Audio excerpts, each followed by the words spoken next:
Hello everyone, एक बार फिर से स्वागत है आप सभी लोगों का हमारे YouTube channel Magnus of skills पे।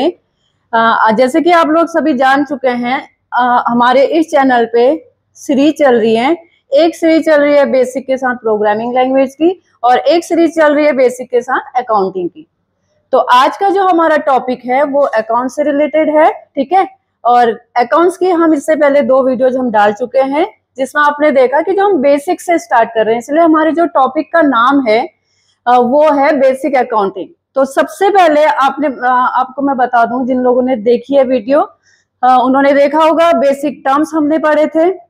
उसके बाद मैंने ये बताया था कि इन बेसिक टर्म्स का यूज हम कहाँ पे करते हैं, क्यों करते हैं और किस लिए ये बेसिक टर्म्स हमें बताए जाते हैं।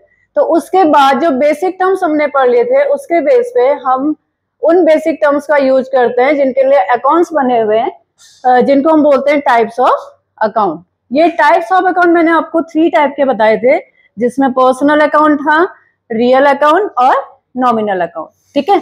इन 3 अकाउंट्स में मैं 2 अकाउंट्स को एक्सप्लेन आपको कर चुकी हूँ और उससे रिलेटेड डेबिट क्रेडिट करना भी हम सीख चुके हैं, ठीक है।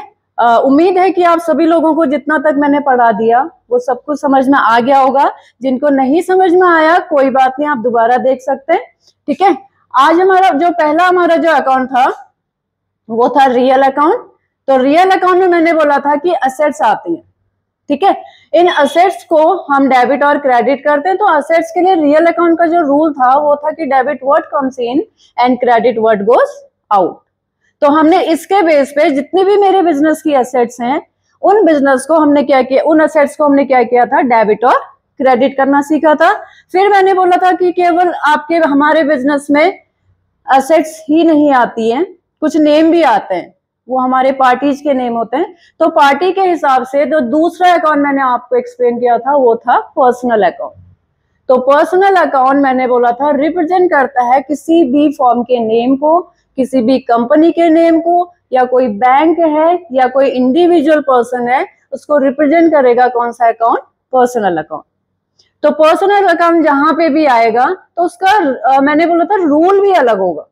और ये रूल क्या था कि नेम आ रहा है वो मेरे बिजनेस में वो नेम या तो रिसीवर है या क्या है, गिवर है। तो जो भी रिसीवर होगा मैंने बोला था उसको आप क्या करेंगे, डेबिट करेंगे, और जो भी गिवर होगा उसको आप क्या करेंगे, क्रेडिट करेंगे। तो इसके बेस पे कुछ हमने ट्रांजेक्शन्स किए थे, बट मैंने आपको केवल इतना बताया था कि किसको डेबिट कर रहे हो आप, किसको क्रेडिट कर रहे हो। जो अकाउंटिंग मेंटेन होती है उसको हम लास्ट में करेंगे, प्रॉपर तरीके से हम ट्रांजेक्शन्स को कैसे करते हैं। तो ये हमारा हो चुका था। अब लास्ट जो टाइप्स ऑफ अकाउंट है वो है नॉमिनल अकाउंट। नॉमिनल अकाउंट का मतलब है कि एक आप नाम मात्र का खाता भी खोलते हैं बिजनेस में, ठीक है। तो कुछ तो देखिए हमारी क्या है, रियल है, जैसे असेट है हमारे बिजनेस के लिए वो क्या है, रियल है। अब मैंने बोला नेम है, तो नेम भी क्या है, एक वो है, आइडेंटिटी है किसी की, ठीक है। और कुछ ऐसे चीजें होती हैं जिनको कोई नाम नहीं होता है बट हमें नाम देना होता है, और ये नाम देने के लिए हम कौन से अकाउंट को लेते हैं, नॉमिनल अकाउंट को। तो नॉमिनल अकाउंट रिप्रेजेंट करता है जितने भी आपके बिजनेस के एक्सपेंसेस हैं, जितने भी आपके बिजनेस के लॉसेस हैं, और जितने भी आपके बिजनेस की इनकम्स हैं, और जितने भी आपके बिजनेस के गेन्स हैं। अब आपको पता है कि बिजनेस होगा तो खर्चा होगा, और बिजनेस है तो इनकम होगी, ठीक है। बिजनेस है तो लॉस होगा, बिजनेस है तो गेन्स होंगे। गेन का मतलब भी प्रॉफिट ही होता है, एक ऐसा प्रॉफिट जो अनएक्सपेक्टेड होता है कि मैंने सोचा नहीं था वो चीज मुझे मिल जाती है, तो उसको हम गेन्स में रखते हैं। वो भी हमारे बिजनेस का एक क्या होता है, इनकम पार्ट ही होता है। तो नॉमिनल अकाउंट रिप्रेजेंट करता है इन सारी चीजों को, expenses, losses, income and gains. तो जहां पे भी मेरे बिजनेस के expenses, income, losses and gains आएंगे उनके लिए रूल भी नॉमिनल का लगाएंगे हम, ठीक है। इसमें ना तो हम रियल अकाउंट को देखेंगे, ना ही हम पर्सनल अकाउंट को देखेंगे। हम देखेंगे सबसे पहले कि हमारा कौन सा अकाउंट है, नॉमिनल है। और नॉमिनल है तो आप समझ जाए या तो वो क्या है, एक्सपेंसेस है, या लॉस है, या इनकम है, या कहीं ना कहीं आपसे किसी ना किसी चीज से आपको क्या हो रहा है, गेन हो रहा है। तो उसके लिए जो रूल है, फॉर एग्जाम्पल के लिए मैं यहाँ पे दिया है, देखिए नाम मात्र के खाते का मतलब है जिनका कोई हमने नाम दिया है बिजनेस में उसको, ठीक है। जैसे मेरे एम्प्लॉय मैंने बोला था स्टार्टिंग में उन एम्प्लॉय को मैं सैलरी पे कर रही हूँ। अब जब मैं पैसा दे रही हूँ तो उसको मुझे एक नाम देना था, ठीक है, कि किस नाम से मैं मेंटेन करूं। तो अकाउंट में उसको नाम दिया गया सैलरी, वेतन जिसको बोला जाता है, ठीक है। रेंट, अब मैंने बोला कि मेरा जो बिजनेस है उसके लिए मैंने एक बिल्डिंग हायर की है, उसमें अपना ऑफिस बनाया है और उस बिल्डिंग का मैं क्या पे कर रही हूँ, रेंट पे कर रही हूँ। तो रेंट भी एक नॉमिनल अकाउंट है, उसको भी एक नाम दिया गया, ठीक है। नीचे मैंने लिखा है कमीशन अर्न अकाउंट, यानी कि मैंने यहाँ पे रिसीव किया है, कोई ना कोई चीज मैंने क्या की है, इनकम अर्न की है, और वो किस पे की है, कमीशन पे। तो कमीशन, रेंट, सैलरी, ये सब मेरे कौन से अकाउंट के अंदर आते हैं।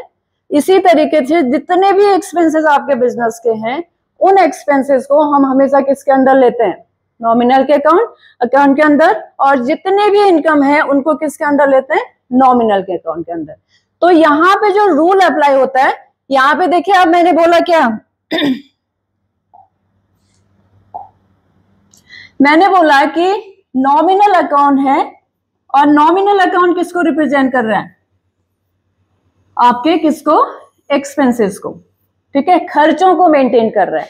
और खर्चे मेंटेन कर रहा मीन्स हम कोई ना कोई चीज यहाँ पे क्या कर रहे हैं, पे कर रहे हैं। यानी कि जिस भी खर्चे पे मैंने पेमेंट कर दी है, जो भी खर्चा मैंने पे किया है, अब पे किया होगा तो क्या किया होगा, मेरे बिजनेस से या तो मेरे कैश में से पैसा कम हुआ होगा, या मेरे कहां से कम हुआ होगा, बैंक में से। तो देखिए मैंने जब रियल अकाउंट आपको बोला था, मैंने रियल अकाउंट में कैश को बोला था कि कैश आपकी एसेट है, और बैंक अकाउंट भी आपका क्या है, एसेट्स है। अब यहाँ पे देखिए नॉमिनल के साथ हमेशा आपका एक और रूल आपको अप्लाई करना पड़ता है, वो होता है आपका रियल अकाउंट का, क्योंकि रियल में सबसे मेन हमारा क्या है, कैश है, ठीक है। तो कैश जहां पे भी आ रहा है रियल अकाउंट है, और इस तरीके के खर्चे और इनकम जहां पे भी आ रही है वो क्या है, नॉमिनल है। तो इसमें होगा क्या, या तो अब खर्चा ही खर्चा आ रहा होगा, या फिर क्या आ रहा होगा, इनकम आ रही होगी, दोनों एक साथ नहीं आ रहे होंगे कि खर्च भी कर रहे हैं और इनकम भी, ठीक है। तो उसके लिए आप रूल लगाते हैं debit all expenses and losses, यानी कि जितने भी खर्चे आपके हैं उन सबको आप क्या कर दो, डेबिट साइड लिख दो। जैसे यहाँ पे सैलरी पेड है, अब बिजनेस के लिए सैलरी कभी इनकम नहीं होती है, एम्प्लॉय के लिए वो अर्निंग है, बट बिजनेस के लिए क्या है, खर्चा है, यानी कि एक्सपेंसेस है। तो सैलरी मेरे बिजनेस की क्या है, एक्सपेंसेस है। रेंट मैंने पे किया है तो मेरे लिए क्या है, खर्चा है। अब यहाँ पे कमीशन रिसीव कर रही हूँ तो इनकम है। तो यहाँ पे दो चीजें मेरी एक्सपेंसेस हैं और एक चीज मेरी क्या है, इनकम है। तो उसके लिए जो रूल है, वो रूल क्या कहता है कि जितने भी खर्चे आपके आ रहे हैं उन खर्चों को आप क्या करो, डेबिट साइड लिख दो, ठीक है। और जितनी भी अगर इनकम है उन इनकम को आप किस साइड लिख दो, क्रेडिट साइड लिख दो। अब या तो ट्रांजेक्शन्स में खर्चा ही आ रहा होगा या इनकम ही आ रही होगी, तो हम एक के साथ रियल अकाउंट को लेते हैं, ठीक है। एक साइड अगर मेरा नॉमिनल आ रहा है तो दूसरी साइड मेरा रियल अपने आप ही आ जाएगा। एक साइड मेरे पास इनकम आ रही है तो दूसरी साइड रियल अपने आप ही आ जाएगा, क्योंकि क्या है, वो इनकम और एक्सपेंसेस मेरा किससे हो रहा है, कैश से हो रहा है। तो जब भी इस तरीके की आपके ट्रांजेक्शन्स आए वहां पे आपने नॉमिनल अकाउंट का रूल लगाना है, ठीक है। जैसे कुछ व्यूअर्स ने मुझसे पूछा था कि किसको डेबिट करेंगे और किसको क्रेडिट करेंगे। बैंक तो जब पैसा डिपॉजिट करता है वो क्रेडिट करता है, ठीक है, और आप कह रहे हो कि आप डेबिट करो। तो बैंक केवल एक ही रूल को फॉलो करता है, और वो रूल कौन सा है, वो अकाउंट कौन सा है, नॉमिनल अकाउंट। बैंक हमारे खाते को केवल देखता है कि पैसा आ रहा है तो इनकम हो रही है, तो उस इनकम को वो क्या कर देता है, क्रेडिट कर देता है। और बैंक देखता है कि हमारे अकाउंट से पैसा जा रहा है तो वो क्या मान लेता है, उसको खर्चा मान लेता है, और उस खर्चे को क्या कर देता है, डेबिट कर देता है, ठीक है। इसीलिए बैंक का अकाउंट और हमारे अकाउंट में बहुत डिफरेंस होता है, क्योंकि हम तीनों रूल को अप्लाई करते हैं अपने बिजनेस में, बट बैंक क्या करता है, बैंक केवल एक ही रूल को लेता है, किसको, अब आप पैसा जमा कर रहे हो तो क्रेडिट हो रहा है, पैसा विड्रॉल कर रहे हो तो क्या हो रहा है, डेबिट हो रहा है। तो ये नॉमिनल अकाउंट है। इससे रिलेटेड कुछ ट्रांजेक्शन्स मैंने आपको यहाँ पे दिए हुए हैं, ठीक है। तो पहला ट्रांजेक्शन मैंने यहाँ पे दिया एग्जाम्पल के लिए, पेड रेंट फॉर ऑफिस ₹12,000, यानी कि मैंने रेंट पे किया है। तो आपको सबसे पहले समझना है कि ये रेंट मेरे लिए खर्चा है कि इनकम है। अब आपको पता है कि पेड लिखा है, इसका मतलब क्या है, ये खर्चा है, मैंने पे किया है। तो रेंट मेरा क्या है, एक्सपेंसेस है। तो एक्सपेंसेस के लिए रूल क्या है, all expenses and losses are debit. तो मैं जब ट्रांजेक्शन्स करूंगी तो डेबिट में हमेशा किसको लिखूंगी, रेंट को, क्योंकि मैंने ये जो अकाउंट लिया है वो रेंट का लिया है। तो मैं दिखाऊंगी कि मैंने खर्च किस पे किया, तो मैंने रेंट को क्या किया, डेबिट किया। अब मैं दूसरा रूल लगा दूंगी रियल का, व्हाट गोज आउट, क्या चला गया, कैश चला गया। तो आ गया ना, यहाँ पे नॉमिनल अकाउंट आ गया और यहाँ पे क्या आ गया, रियल अकाउंट। तो सीधे सीधे इसमें लगेगा all expenses are debit, what goes out. तो ऑल एक्सपेंसेस डेबिट में हमारा अभी जो एक्सपेंसेस है वो क्या है, रेंट है, और क्या चला गया, कैश चला गया। इसीलिए रेंट को मैंने डेबिट किया और कैश को मैंने क्या कर दिया, क्रेडिट कर दिया। ठीक है। नेक्स्ट इसमें ट्रांजेक्शन आता है आपका, अब देखिए यहाँ पे मैंने लिखा है रिसीव्ड इंटरेस्ट ऑफ ₹5,000। अब रिसीव का मतलब है मैंने ले लिया। जब भी रिसीव्ड आता है, आप देखो कि आपके बिजनेस में क्या आ रहा है तो हम किसी पार्टी को तो रिसीव नहीं करेंगे, ठीक है, हम कुछ ना कुछ ऐसा रिसीव करेंगे जो कैश के फॉर्म में होगा, या तो वो बैंक में आ रहा होगा या कैश में आ रहा होगा। अब मैं यहाँ पे रिसीव कर रही हूँ क्या, इंटरेस्ट। तो अब इसको देखो कि ये जो इंटरेस्ट है ये मेरे लिए इनकम है कि एक्सपेंसेस है, ठीक है। तो मैंने बोला कि ये इंटरेस्ट मैंने रिसीव किया है, यानी कि मेरी कोई एफडी जो है या कोई मैंने किसी पार्टी को लोन दिया, हो सकता है उसने मुझे क्या दिया है, इंटरेस्ट दिया है। तो इंटरेस्ट मैंने रिसीव किया, तो इंटरेस्ट मेरे लिए इनकम हो गई। तो रूल क्या कहता है कि जितनी भी इनकम है उनको आप क्या करो, क्रेडिट करो। तो मेरे लिए इंटरेस्ट, यहाँ पे पैसा मेरे लिए इनकम नहीं है, जिसके थ्रू पैसा आ रहा है, जिसके थ्रू मैं कैश को रिसीव कर रही हूँ वो मेरे लिए इनकम है। तो यहाँ पे इनकम क्या है, मेरा इंटरेस्ट है। तो इंटरेस्ट अगर मैंने रिसीव किया है, अब आप देखो कुछ ना कुछ तो आ रहा होगा, ठीक है। जब हमारे पास रिसीव हो रहा है तो क्या आ रहा है, रुपया आ रहा है। कितने रुपीज आ रहा है, 5,000। तो यहाँ पे मैंने कैश की जगह लिख दिया, क्योंकि अब इंटरेस्ट है तो बैंक हम लेते हैं ज्यादातर। तो मैंने दिखाया कि मेरे अकाउंट में क्या आया, कैश आया, और कौन से अकाउंट में आया, बैंक अकाउंट में। तो मैंने बैंक को डेबिट कर दिया, व्हाट कम्स इन, यानी कि क्या आया, बैंक में पैसा आया, और क्रेडिट व्हाट गोज आउट नहीं करेंगे। अब हम क्रेडिट में देखेंगे ऑल इनकम्स आर क्रेडिट। तो जो भी इंटरेस्ट था वो मेरी इनकम थी, मैंने उसको सीधे सीधे किस साइड लिख दिया, क्रेडिट साइड, ठीक है। नेक्स्ट मैंने एंट्री दिया रिसीव्ड कमीशन, ठीक है, और कितने का रिसीव किया मैंने, 7,000 का। तो यहाँ पे मैंने कमीशन रिसीव किया, तो कमीशन मेरी क्या है, इनकम है। मैंने सीधे सीधे कमीशन को किस साइड लिख दिया, क्रेडिट साइड। अब व्हाट कम्स इन क्या आया, सीधे मैंने कैश की जगह क्या दे दिया, बैंक। आप कैश लिखा होगा तो आप कैश भी दे सकते हो, ठीक है। नेक्स्ट है, अब देखिए मैंने इलेक्ट्रिसिटी बिल पेड, फिर से अब क्या आ गया, मैंने इलेक्ट्रिसिटी बिल को क्या कर दिया, पे कर दिया, और कितने में किया, कैश ऑफ ₹5,000। अब पेड है तो आप मान के चलिए कि खर्च कर दिया आपने अपने बिजनेस से। तो किस पे खर्च किया, इलेक्ट्रिसिटी बिल पे, और क्या गया उस पे, कैश। तो ऑल एक्सपेंसेस आर डेबिट, यानी कि इलेक्ट्रिसिटी बिल को आप क्या करेंगे, डेबिट करेंगे। एंड व्हाट गोज आउट क्या चला गया, कैश चला गया, ठीक है। नेक्स्ट सेम ऐसे मैंने दिया चैरिटी पेड। अब मैंने दान भी दे दिया अपने बिजनेस से, तो मैं उसको भी मेंटेन करूंगी, तभी मेरा प्रॉफिट एंड लॉस निकल के आता है। तो मैंने यहाँ पे बोला कि मैंने चैरिटी पे किया है, कैश में पे किया है। कितने की चैरिटी दे दी मैंने, 5,000 की।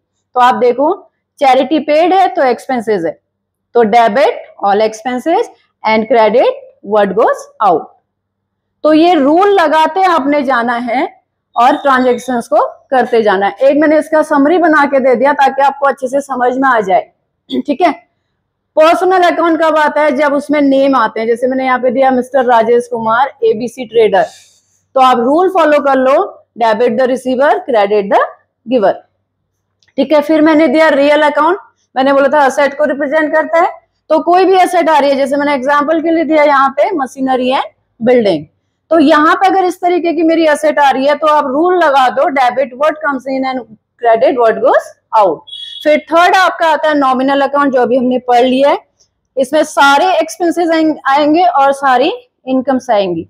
तो इन एक्सपेंसेस और इनकम को मेंटेन करने के लिए हम नॉमिनल अकाउंट को फॉलो करोगे, और इसका जो रूल है, जितने भी आपके एक्सपेंसेस हैं उनको डेबिट करो और जितने भी आपके इनकम से उनको क्रेडिट करो। ठीक है, ये 3 रूल्स हैं। अगर आप इन 3 रूल्स को समझ जाते हैं तो आपको बिजनेस के ट्रांजेक्शन्स मेंटेन करने में कहीं पे भी दिक्कत नहीं आएगी। इसमें मैंने आपको कुछ ट्रांजेक्शन्स दिए हुए हैं, ठीक है, तो मैं इनको थोड़ा आपको जल्दी जल्दी मैं बताऊंगी ताकि आपको समझ में आ जाए। और इसमें मैंने सारे रूल्स लगाए हुए 3 के 3 रूल्स इसमें है, रियल का भी, नॉमिनल का भी और पर्सनल का भी। तो पहला जो मैंने ट्रांजेक्शन्स दिया, यानी कि बिजनेसमैन इस तरीके से आपको ट्रांजेक्शन्स देता है, ठीक है। और जो पहला ट्रांजेक्शन दिया है कि मिस्टर सुरेश है कोई, उन्होंने अपना बिजनेस स्टार्ट किया विथ कैश ₹1 लाख से। ठीक, अब मैंने जब स्टार्टिंग में मैंने टर्म्स पढ़ाया था, मैंने पहला टर्म्स ही पढ़ाया था कैपिटल। आप लोगों से बोला था कि कैपिटल का हम यूज करते हैं, तो कब करते हैं वो भी बताया था कि जब हम बिजनेस को क्या करते हैं, स्टार्ट करते हैं। तो जब भी बिजनेस स्टार्ट आएगा तो आप मान के चलिए आपने वहां पे एक टर्म को ले लेना है, किसको, कैपिटल। तो एक टर्म मेरे को यहां से मिल गया। अब मैं कह रही हूं कि मैंने बिजनेस स्टार्ट किया है और किससे किया है, कैश। दूसरा टर्म मेरा क्या आ गया, कैश आ गया। अब मिस्टर सुरेश जो है वो अपना बिजनेस स्टार्ट कर रहे हैं, तो मिस्टर सुरेश का अकाउंट मेंटेन नहीं हो रहा है, किसका अकाउंट मेंटेन हो रहा है, बिजनेस का अकाउंट मेंटेन हो रहा है। माना इसने सुरेश ट्रेडर ओपन कर लिया या सुरेश इंटरप्राइजेज के नाम से अपना बिजनेस स्टार्ट कर रहे हैं, तो सुरेश इंटरप्राइजेज या सुरेश ट्रेडर का बिजनेस हम मेंटेन कर रहे हैं। तो हम देखेंगे कि बिजनेस क्या रिसीव कर रहा है, क्योंकि देखिए कैपिटल आ रहा है और कैश आ रहा है, तो रियल अकाउंट आ गया। तो हम इसमें रूल लगाएंगे what comes in and what goes out. तो बिजनेस में जब हम बिजनेस स्टार्ट करते हैं तो सबसे पहले क्या आता है, क्या आता है, कैश आता है। कैपिटल नहीं आती, क्या आता है, कैश आता है। तो इसका जनरल ट्रांजेक्शन ऐसे किया जाता है, कैश अकाउंट आप क्या करेंगे, डेबिट में लिखेंगे और अमाउंट लिख देंगे कितना, 1 लाख, ठीक है। एंड व्हाट गोज आउट, अब बिजनेस से जाएगी क्या, कैपिटल, तो हम इसको किस साइड लिख देंगे, ठीक है। ये जो मैं फॉर्मेट आपको डेबिट और क्रेडिट करने का बता रही हूँ, ये आसान समझने के लिए आसान है कि आप इससे आप बहुत जल्दी अकाउंटिंग समझ लेते हैं, ठीक है, बहुत जल्दी आपको अकाउंटिंग आ जाती है। अदरवाइज जो अकाउंटिंग मेंटेन की जाती है इस फॉर्मेट पे नहीं की जाती है, मैनुअली हम ऐसे लिखते हैं, कैश अकाउंट डेबिट, और डेबिट को DR लिखा जाता है, ठीक है। और जितने का कैश आपने बिजनेस में लगाया पूरा का पूरा अमाउंट लिखा जाता है, ठीक है। और क्रेडिट को 2 में लिखा जाता है, तो 2 कैपिटल अकाउंट, सबका खाता खोला जाता है, इसलिए हर लेजर्स के आगे एक अकाउंट लगाया जाता है, ठीक है। और सेम आपकी अमाउंट यहाँ पे भी आ जाती है, बैलेंस किया जाता है दोनों डेबिट और क्रेडिट को। तो ये फॉर्मेट है आपका मैनुअल का, और ये फॉर्मेट है अगर आप किसी भी सॉफ्टवेयर पे काम कर रहे हैं। तो इस तरीके से आप इन एंट्रीज को देखेंगे और खुद ही ट्राई करेंगे कि किसको डेबिट करना है और किसको क्रेडिट करना है। आप चाहे इस फॉर्मेट पे करिए, आप चाहे इस फॉर्मेट पे करिए। अगर कहीं पे भी कोई दिक्कत आती है तो हमारा कमेंट बॉक्स हमेशा आपके लिए अवेलेबल है, तो आप वहां पे डाल सकते हैं, ठीक है।